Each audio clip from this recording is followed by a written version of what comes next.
পঁচিশের কি নিজে আছে, কলেজটিতে আছে, পরে বললে দিলেও আছে। হ্যাঁ, কলেজটি আছে। লেখা আছে যে 26/2025 মানে করা হয়েছে। এই বিষয়টা কি সত্য কিনা? আর আলামিনকে লকআপে ঢুকিয়ে দেয়। বিশ্বমানের থার্মিক্স রড, সালাম স্টিল থার্মিক্স, দেশের একমাত্র থার্মিক্স রড। একটা সাদা কাগজ স্ট্যাম্প দিয়ে বলেন আলামিনকে স্বাক্ষর দিতে, আলামিনের মাকেও বলে স্বাক্ষর দিতে। সে রাজি না হওয়ায় তাকে রাজনৈতিক মামলায়, মিথ্যা মামলায় জেলে পাঠিয়ে দেয়। আলামিনকে কি পুলিশ থেকে নিয়ে আসছে নাকি আমার সামনে থেকে, আমার কাছ থেকে তোর হাত পা ভাঙি ঘুরে করে দিব।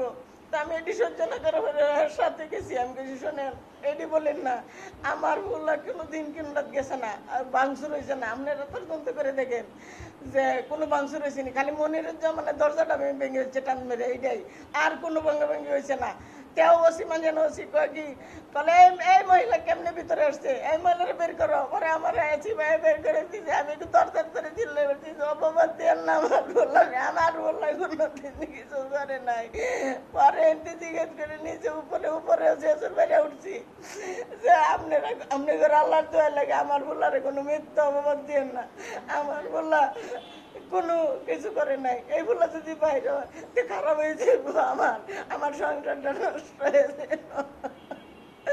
তারা দেওয়া শুনেন না, লকাপে ঢুকাইছে, কি জিজ্ঞাসাবাদ করছে, আমি ওই নগরে কি করছি। পরে যে সময় লকাপে ঢুকাইতেছে যে আপনারা তো ঢুকা আসতেছেন, কোনো কিচ্ছু করি নাই। আমি না আমার সব ঢুকান তো বাড়ির যান। আমি কি লাই বাড়ি যাবো, যার লেগে বাড়ি যাবো, আর এই তো রেখে দিচ্ছেন, আমি বাড়ি যাবো না। আমি অন্য শিক্ষাবে যাওয়ার টেনশন না, কোনো আনে বিচার নাই, টাকার কাছে সব বিক্রি হয়ে গেছে।